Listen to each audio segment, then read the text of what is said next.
Huwag mong hintaying maging masaya pag mayaman ka na. Paano pag hindi ka yumaman? So hindi ka na magiging masaya? Magiging malungkot na lang ang buhay mo? Magiging miserable ka na lang sa sitwasyon mo?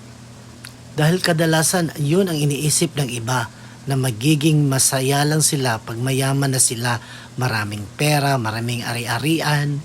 Hindi totoo yun. Panandalian lang ang saya na naidudulot nun. Dahil pag nawala ang yaman mo, so mawawala rin ang saya mo. Dapat maging masaya ka sa sitwasyon mo ngayon. I-enjoy mo ang bawat sandaling kasama ang pamilya at kaibigan mo. Huwag mo nang hintayin yumaman ka.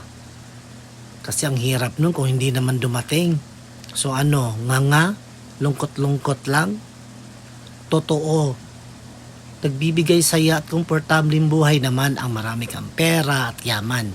Kung hindi nga dumating, paano na?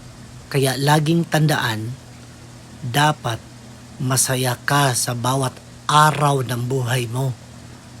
Maging mayaman ka man o hindi, dapat masaya ka lang.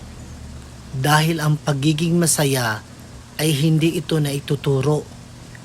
Dahil walang pipili ng kasiyahan para sa iyo, kundi ikaw mismo ang pipili nito. Choose to be happy. Kahit nga yung mga bata, pinipili ang Happy Meal para maging masaya. Ikaw pa kaya? Don't forget to subscribe Purple Green TV.